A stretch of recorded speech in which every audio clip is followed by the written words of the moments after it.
très heureux de vous retrouver sur le plateau sport de Ndar TV. Alors, nous sommes avec nos consultants, les infatigables. À commencer par le Camerounais, il est de retour, il est là, il est encore là, Gilles Youbi. Gilles, bonsoir. Bonsoir, bonsoir Jamaté, bonsoir à nos nombreux téléspectateurs. Et à la forme? Bon, ça va aller de toutes les façons, un peu malade ces derniers temps, mais je crois que ça va aller. Ok. Alors, à ma gauche, comme d'habitude, les grands reporters Mamadou Diarra Diomandé. Diomandé, Bastille quoi? Oui, alhamdulillah, marathon. Et la famille? Oui, ça va. Bien.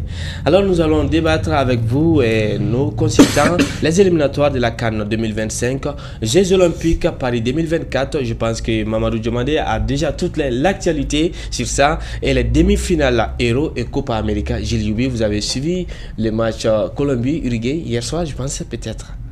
Alors, nous allons démarrer avec CAN Côte d'Ivoire, CAN Maroc 2025, à commencer par le groupe U, le groupe du Mali. Gilles, là, le Mali est dans le même groupe que la Mozambique, la Guinée-Bissau et Eswatini. Vous avez trouvé ce tirage comment? Très favorable pour le Mali, c'est-à-dire que les dieux du football viennent de bénir le Mali avec ce tirage. On ne peut pas un peu difficilement faire mieux lorsque vous avez le Mozambique, Guinée-Bissau, les Swatini et qu'on prend les deux premiers de chaque poule. Si le Mali ne se qualifie pas dans cette poule-là, je crois qu'on ferait mieux de fermer le football au Mali parce que ça ne servirait plus à rien de continuer à espérer quelque chose de cette équipe-là. Je ne vois pas comment dans cette poule le Mali ne finira pas minimum deuxième.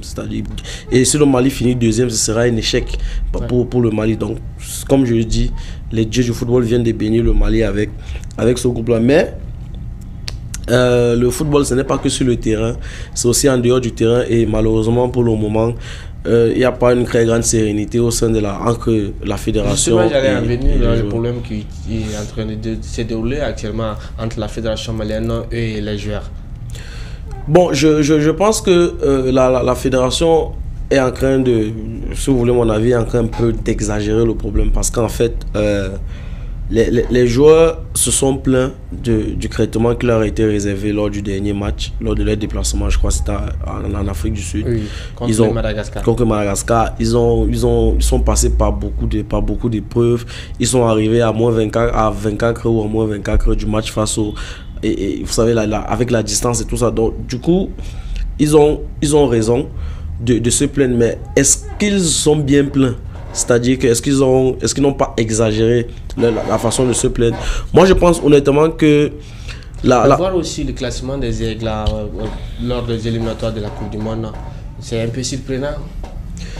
4e du groupe. Oui, pour le moment, c'est surprenant. Je pense qu'on a longtemps débattu sur ça. C'est surprenant de voir le Mali à ce niveau et de voir comment la fédération les crête avant un match crucial contre Madagascar. Ça n'aide pas les joueurs. Et maintenant, la fédération a décidé de suspendre le capitaine Amari Traoré. Donc, du coup, je crois que ça ajoute un peu de l'huile sur du feu. Et la fédération qui est censée organiser le football, à mon avis, aurait plutôt dû essayer de calmer, de calmer la situation parce que il ne sert à rien d'aller en affront avec les joueurs parce qu'ils peuvent tous se ranger derrière leur capitaine. Sinon, quelques jours de première et deuxième journée de ces éliminatoires, disons. La fédération est toujours en froid avec les joueurs pour le moment parce que la situation ne semble pas être décantée. 2, les Aigles n'ont pas encore un coach définitif. Le coach actuel, c'est celui qui conduira l'équipe pour les JO. Je pense pas qu'il va pour les JO, il aura minimum 2 à 3 semaines où il ne sera pas concentré sur les aigles. Ouais. Donc il sera obligé de gérer au mieux les JO avec l'équipe. Et puis si on attend son retour pour commencer à programmer le match des aigles, vous voyez que les aigles risquent mal entamer les qualifications. Donc je pense que pour le moment, la fédération a encore beaucoup de choses à faire. Effectivement, la fédération a beaucoup de choses à faire. C'est là on va poser la question à Mamadou Diarra Diomandé. Pour cela, il faut un nouveau coach pour les aigles pour préparer bien ces éliminatoires. Et c'est Mali Kangade Karamoko Kura ni yani éliminatoire intia walma ka barato Alubadara Diallo Kontibolo. Bon, ne connais ga hakilana ne ba fongo Mali Kanga pour le moment ka équipe to Alubadara Diallo bolo pour que ka entraîneur ñanama ñini. Donc ka fa ko mais j'ai lu biga là c'est là ka bo Jeux Olympiques là. Voilà. Kana à quelques jours des éliminatoires et c'est abna seka concentré équipe nationale kan. C'est pas parce que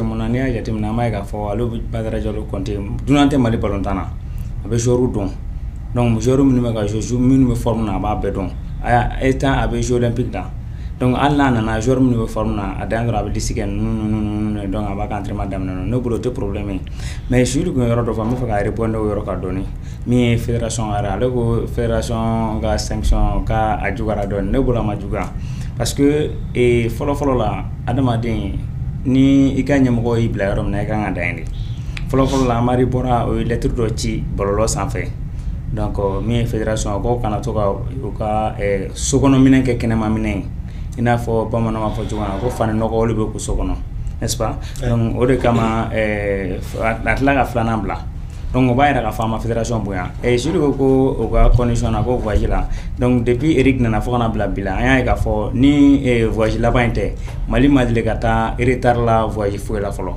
donc o ye kelen filanan ye jumɛn ye avant Mali ka taa Sud-Afrique donc match kɛra Sud-Afrique de o donc 10 contre 11 k'a ye k'a fɔ Madagascar bɛ se ka match nul kɛ Mali fɛ donc o ye balila ko ye hali malgré k'an taara fɛn sinon jila ninnu sira aéroport la dugu jɛra ka taa match kɛ ka match gagner mais n bɛ fɛ ka yɔrɔ min fɔ yɔrɔ la Jabate an kana ɲɔgɔn nɛgɛnɛ Ghana bɔra Ghana ka na ninnu sɔrɔ Kabala yan o y'a sɔrɔ u bɛ condition bɛɛ la a kɛra a ma kɛ mais Ghana nana bɔgɔ yan est-ce que olu kan ka condition ko fa 12 points possibles Mali 5 points de Babolo. Ok, on va parler encore dans les prochains jours des éliminatoires de la Coupe du Monde, mais pour l'instant nous sommes Mali Poulou maintenant de Foka. Donc nous avons Mali aller au groupe I là. Groupe I donc on est Poulou on sait qu'à Mali c'est qu'à Raboala. C'est qu'à Raboala tout côté. Nous avons Madagascar, Guinée-Bissau, Eswatini. Donc jamana nyere ne c'est qu'à même c'est qu'à Doni Ken Poulou la Doni. C'est Guinée-Bissau.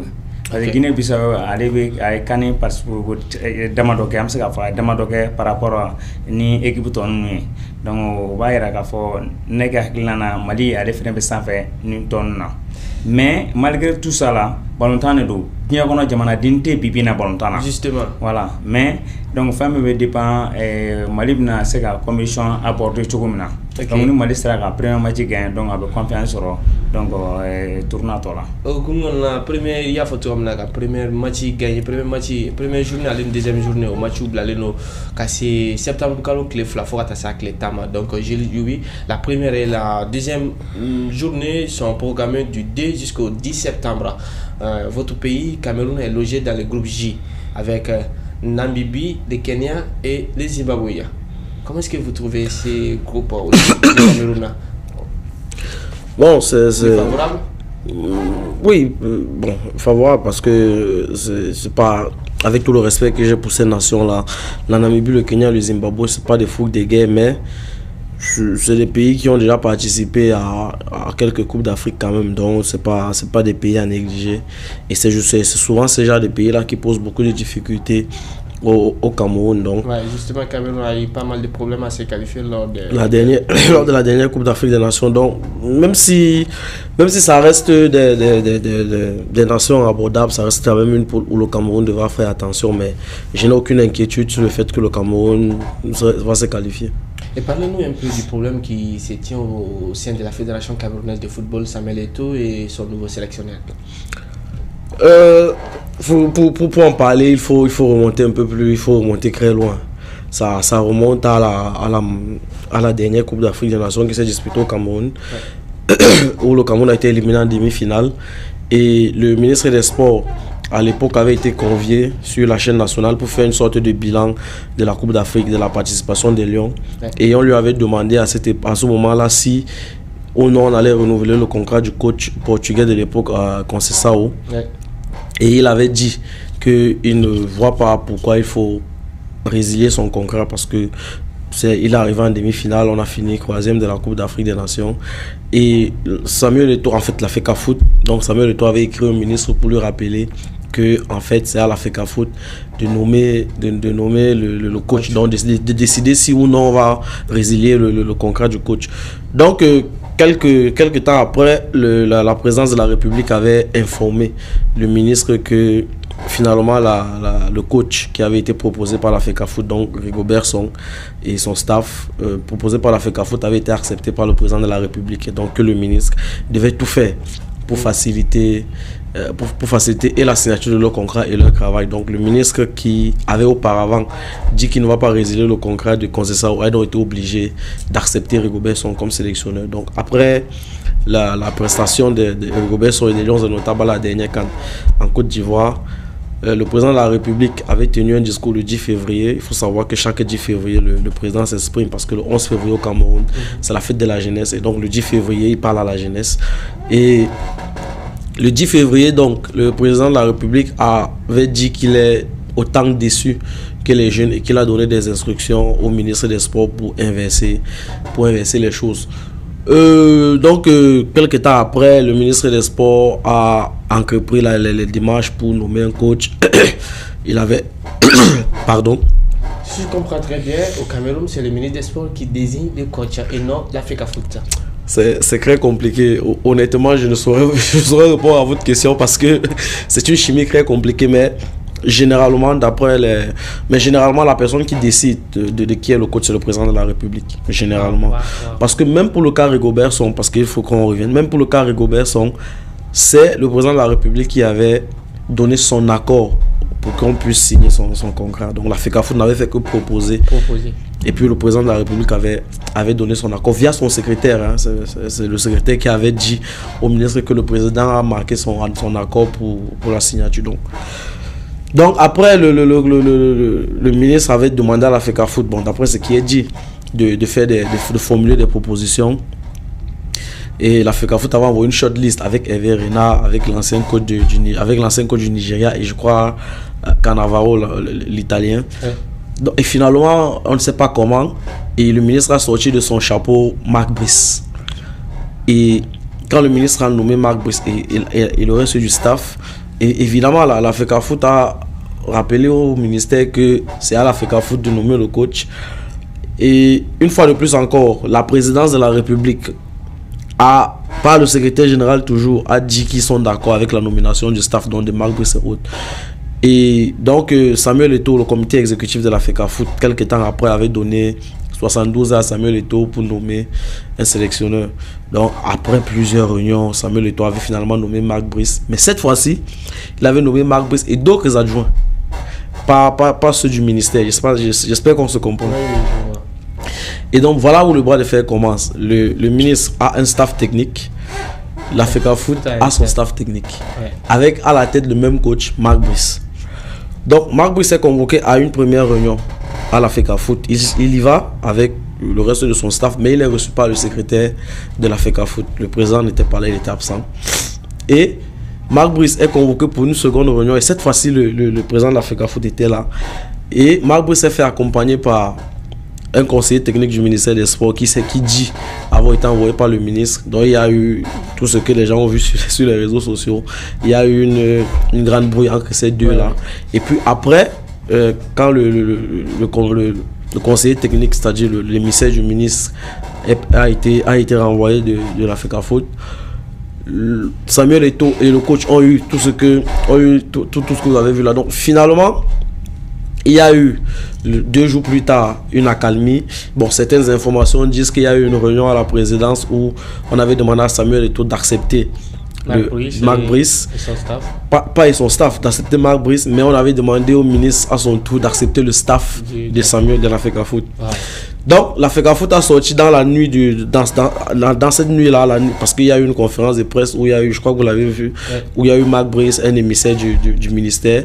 La FECAFOOT avait sorti cette même nuit-là une liste avec Marc Brice comme coach et le staff de la FECAFOOT. Donc à partir de ce moment, on était tous sûrs que le problème est résolu et que voilà, les choses vont aller dans l'ordre parce que le ministère n'avait plus écrit, n'avait plus rien dit. Donc tout le monde était sûr que c'est le staff finalement définitif de la FECAFOOT qui allait continuer à gérer les Lions Indomptables. Sauf que à partir du moment où les Lions Indomptables ont commencé à arriver, on s'est rendu compte qu'il y avait 2 staffs à l'hôtel pour recevoir les Lions indomptables, le staff du Finistère et le staff de l'Africa Foot pour recevoir les Lions indomptables. Donc les Lions ont été reçus, logés par le staff du ministère, il faut reconnaître là-dessus. Et à partir du lendemain, c'était un autre spectacle parce que les Lions n'avaient pas d'équipement. Ils n'avaient absolument aucun équipement. Ils se baladaient dans leur maillot. Et au cours de la journée, devant avoir un entraînement, ça a d'abord été annulé parce qu'ils n'avaient pas le matériel pour le faire. Ensuite, ça a été reprogrammé parce que le ministère avait dépêché une équipe pour acquérir le matériel pour que les Lions indomptables puissent s'entraîner. Donc c'est comme ça que les Lions indomptables ont préparé leurs 2 matchs. Et leurs 2 matchs, d'abord contre le Cap-Vert et ensuite contre l'Angola. Contre le Cap-Vert, c'était à Yaoundé. Marc Brice, sur le banc de touche, n'était accompagné que de son assistant avec qui il est venu de Belgique. Et accompagné de son assistant, des médecins et du coordonnateur de l'équipe nationale nommé par l'Africa Foot. Donc, aucun des adjoints, ni celui du ministère, ni celui de l'Africa Foot n'était sur le banc de touche avec Marbrix. Ils étaient au niveau des gradins. Donc finalement, les Lions indomptables vont gagner 4-1 contre le Cap-Vert à Yaoundé et ils vont faire un match nul, 1 but partout contre l'Angola dans ces conditions-là. Donc en gros, pour comprendre toute l'histoire, voilà ce qui s'est passé. À l'heure où on se parle, personne ne sait ce qui va se passer dans les prochains jours pour les Lions indomptables. Ok, voilà, vous voyez, c'est pas seulement le Mali, donc les problèmes existent dans toutes les fédérations de l'Afrique, on peut le dire ainsi. Gilles, on va continuer toujours avec le groupe des éliminatoires, cette fois-ci le groupe A, la Tunisie, le Madagascar, le Comores et la Gambie, qui est le groupe de la mort selon Mamadou Diarra Diomaye. Vous êtes d'accord? Bon, c'est un groupe assez relevé, je dois l'avouer, mais groupe de la mort, je ne pense pas vraiment. Je ne suis pas sûr que ce soit le groupe de la mort. C'est un groupe difficile, effectivement, mais je ne pense pas que ce soit le groupe de la mort. Je pense plutôt que le groupe C, avec l'Égypte, le Cap-Vert, la Mauritanie, le Botswana, est un peu plus compliqué que celui de la Tunisie parce que, contrairement à ce qu'on peut croire, l'Égypte n'est plus l'Égypte qui était l'Égypte des années, voilà, 2006, des années 2010. Voilà, ce n'est plus cette Égypte là. L'Égypte rayonnante. Voilà, c'était une Égypte. Maintenant c'est une équipe plutôt qui commence à avoir des résultats moyens. La Tunisie, ça n'a jamais été une très grande équipe de football en Afrique, même si on a toujours voulu mettre la Tunisie. La Tunisie n'a qu'une seule CAN, hein, celle de 2004 qu'elle a remportée à domicile. Donc, ça n'a jamais été une grande équipe de football africain. Donc, je pense qu'on peut plutôt mettre dans le panier des équipes avec qui elle est. Mais par contre, avec les résultats qui ne font que décroître de l'Égypte, le Cap-Vert, on voit quand même que ces dernières années, le Cap-Vert essaye d'élever son niveau. La Mauritanie était quand même en 8e de finale de la dernière CAN, ce n'est pas rien. Et le Botswana qui fait des allées-venues dans les CAN, c'est-à-dire participe cette année, participe à cette édition, l'autre édition ne participe pas. Donc je pense que ce groupe-là sera un peu plus quand même homogène que le groupe A. Ok, Mamadou Diarra demandé à groupe de la mort là, Tunisie, Madagascar, Comores, Gambie, Al sur le groupe de la mort Gilles Yubibulo. Donc, il y a des familles du Mani pour qu'on a un groupe inatogodi. Bon, ne groupe bela jatimna groupe A ne bolo de groupe de la mort parce que ne jatimna ma ka Tunisie donc Coupe d'Afrique le malé bolo.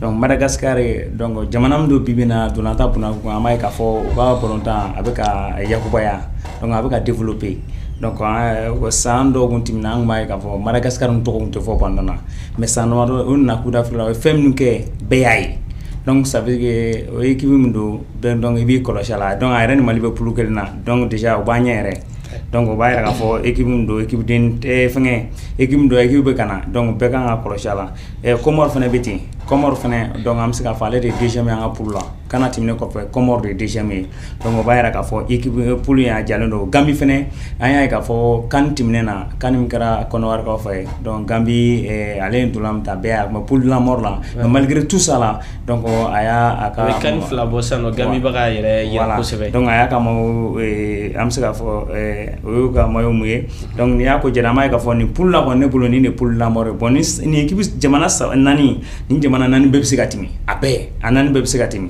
voilà donc jamane ka famille la ni jamana nani bela jele niveau be nyokona donc ame akilna jige ka fo premier tour aller ni deuxième tour ni éliminatoire keneka o septembre kalo clé fla fota sa clé tama donc bon tombe programmé ka be o ludonuma donc clé sabana ni clé nanna o programmé ka be septembre kalo clé saba clé wolonvla plutôt ka c'est octobre kalo clé temps en 17 au 15 octobre clé Dournan et clé Warona, nous et clé là-bas, donc on peut programmer donc 11 au 19 novembre. Donc j'ai lu Mamadou Diarra Djomani Amtif en fait toujours cette fois-ci on va faire un Jeux olympiques qu'on a là Jeux olympiques on va faire Mali aller connaître à rater sur le Qatar au Kenya donc Athènes 2024 qu'on fait ça moi encore fait Mali les Jeux olympiques Kenya c'est dans davantage au comme qu'on a là donc Mali a volontaire galé donc am se ka fo yana men dadu la kada la jili am la claque dama donc Malika Poulou elle constitue le nom avec Paraguay, Israël, et le Japon. Donc il y a un groupe de Togodi, il y a ni Malika toi Togodi, groupe de Togodi. Donc Malika groupe ni a jate na groupe a groupe ka galan kochuku a galan rere parce que ni a jate na ma Paraguay donc olu zone Amérique du Sud là donc ni a ko jara ma ka fo Paraguay jamana dinte bolonta bunagun sanfla la et zone Amérique du Sud fana na ma ka fo équipe dinte donc o bayra ka équipe mdo o be bolonta ne fanga ye o be bolonta techniquement vivacité bula donc o bayra équipe dinte olu namboro fana amta mi Japon be ba do fo Japon nga bolonta o be bolonta already oni moko siga bolonta technique parce que Japon tellement que c'est Oluka équipe c'est une équipe très disciplinée tactiquement physiquement on va y avoir fort endurance pour la fin donc moi do tessegain donc au début Oluka bon na gela roy donc on va y avoir fort Japon fin aller fin équipe kelemane non bon am ta Israël fin flé donc aller aller Europe de fait donc avec Europe fait donc Europe va jouer chama mais Europe mais malgré tout ça donc aller là ne va aller faire aller équipe bela et Malika Poul là donc aller des équipes faibles et ne boulot voilà. Ok, merci Mamadou Diarra Djomani. Gilles Luby, restons toujours dans les mouvances du Jeux olympiques Paris 2024. Le Mali qui jouera son premier match face à l'Israël. Donc comment est-ce que vous voyez ce match qui va se dérouler au Parc des Princes le 24 juillet prochain? D'abord, avant de répondre à votre question, j'aimerais ajouter sur ce que Djomani disait par rapport à cette poule-là.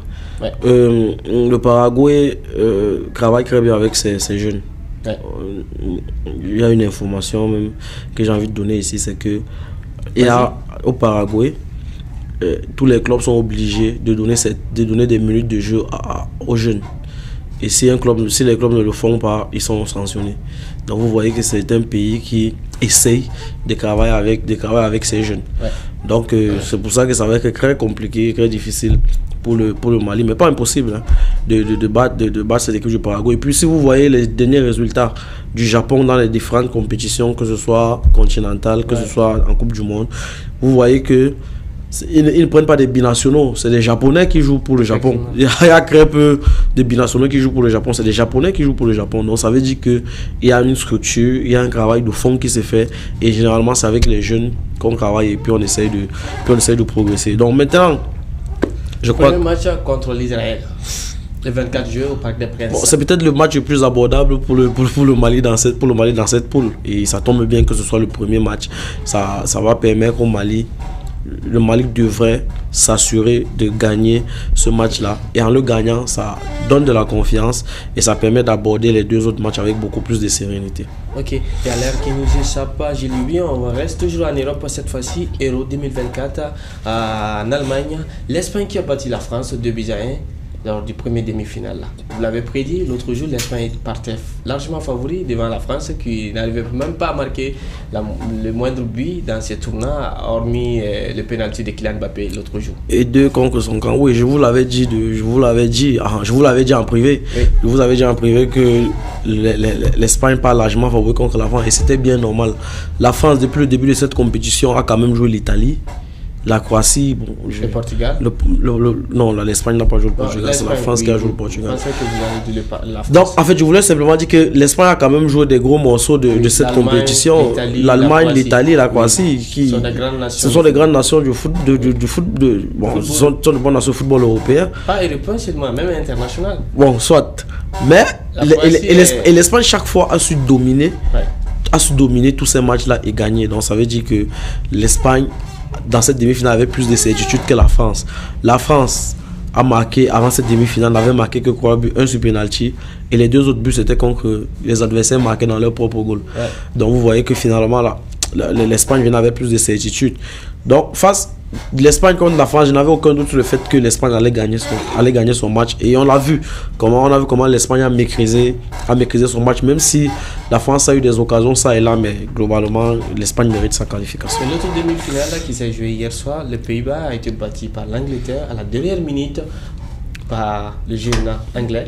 Par contre, à la 91e minute. Par contre, c'était un match indécis parce que les deux nations avaient presque le même rendu depuis là.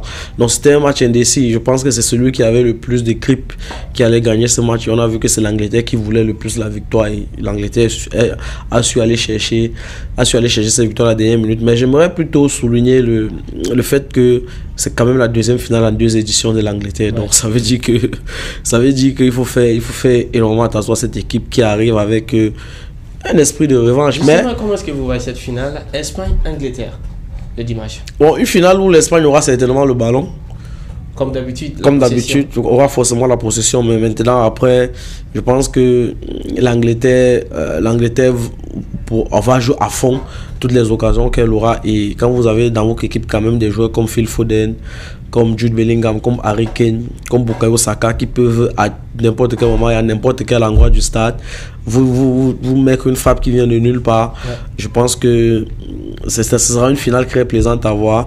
Excusez-moi de ne pas vous donner un favori maintenant parce que c'est très difficile de donner un favori entre l'Angleterre et l'Espagne, mais au vu du parcours des deux équipes quand même, je pense que ce ne serait pas immérité de l'Espagne de l'emporter. Ok, on va parler de notre finale avec Mamadou Diarra Diomandé, cette fois-ci direction Amérique avec l'Argentine qui jouera la finale de la Copa América 2024 contre la Colombie. Bien avant la finale, cette finale, il y avait les 2 demi-finales, l'Argentine qui a largement dominé le Canada 2-0 et l'autre demi-finale, l'Uruguay qui s'est fait surpris par la Colombie 1-0 malgré les 10 contre 11 à Mamadou Diarra Diomandé. Colombie connaît Seba Soro, Uruguay quand Kounou Soro, sur la Msega Foson Warena Kadala, Oluga Bolonta Meta, Angatu Klafe. Donc, quel est un Kanagolo Gelabel qu'on a là sur Colombie 50 minutes, minutes plus de 10 contre 11. Donc, Uruguay Nyokro. Donc, ni a jate na amay ka fo depuis Copa damna amay ka fo mais Uruguay donc boyo bolonta nyamira depuis après match là. Donc mako me sigi jigida nga fo se ka se final là no sera final là ne bolo balla côté quoi. Parce que 10 contre 11 sera raté donc ka se ka victoire sur donc on va raser. Uruguay était chira plutôt. On quand même ne quand même Colombie de moi. Ah OK. Donc Colombie 10 contre 11 mais malgré tout ça victoire sur.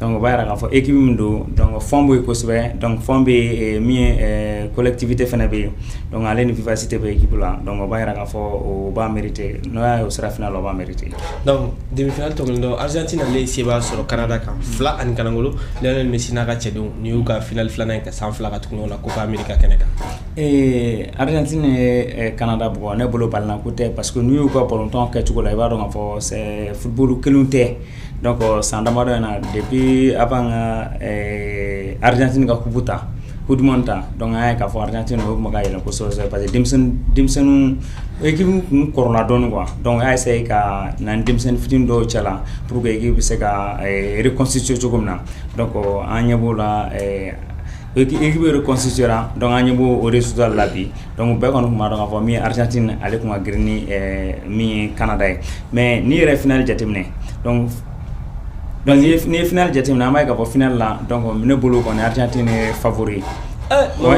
Colombie Argentine favori parce que ni a jatimne joueur de pays avec Lionel Messi tout est possible. Mais donc, il peut marquer à tout moment, il peut faire marquer aussi. Arames Rodriguez parce que ni a jatimne amay ka fo wa ba 5 ans parce que à 5 pas de décision OK donc il a été homme du match 2 ou bien 3 fois comme ça donc ça veut dire que c'est un joueur joueur mdo akan joueur clé de la Colombie Colombie joueur clé de tout donc ba ra ka fo final atna ke final no mais ne kon bolo koni Argentine ne bolo favori pour le moment. Merci beaucoup Mamadou Diarra Diomandé, merci Gilles Youbi. Donc wati c'est ba ko temkuna am se ka fo donc le temps qui nous est donné donc si est arrivé Gilles Youbi, votre dernier mot ou vous avez quelque chose à ajouter rapidement? Bon, j'avais oublié quelque chose sur la FECAFOOT tout à l'heure, c'est que... en 15 secondes. Oui, en 15 secondes, rapidement, c'est que les 2 adjoints que la FECAFOOT avait choisi pour Marc Brice n'ont toujours pas de contrat, puisque la FECAFOOT a demandé au ministère de les contractualiser. Ok. Mamadou Diarra Diomandé ka foli ka laban tela la ala me foli ka bila ta mi communauté ivoirienne minnu bɛ Mali la yan n'i y'a jateminɛ an ka secrétaire général n'o ye Cissé monsieur Cissé donc ala y'ale ka musokɔrɔba la minɛ ji dɔ kan donc pour le moment yɛrɛ taara Abidjan donc pour finir la an bɛ dugawu kɛ ala ka hinɛ musokɔrɔba la amina rabi donc an bɛ dugawu fɛnɛ kɛ an b'a ɲini bɛɛ lajɛlen fɛ donc sponsor donc an mago sponsor la minnu bɛ se k'an ka émission donc ka image bɛ se ka cogo min na donc an mago b'olu la kosɛbɛ Mamadou Diarra Diomandé hakilina jiginna toujours an b'a fɔ darabukaw fɛ yen nɔ sini donc match de gala belebele bɛ yen nɔ ka vétéran ale ni AGRS n'o ye kunnafonidila denmisɛnninw ka jɛkulu ye donc sini an b'a fɔ wele bilalen don bɛɛ lajɛlen ma ni finali ni match de gala belebele in kɛnɛ kan je pense que Jules bi ale yɛrɛ bɛna kɛ kɛnɛ kan André Onana donc fo ka taa se Mamadou Diarra Diomandé ma n'ale ye temps d'ici ye AGRS kɔnɔna la donc vétéran sigilen bɛ k'aw makɔnɔ donc ainsi prend fin cette émission merci très chers téléspectateurs à très bientôt sur Ndar TV la télévision de tous les regards bonsoir.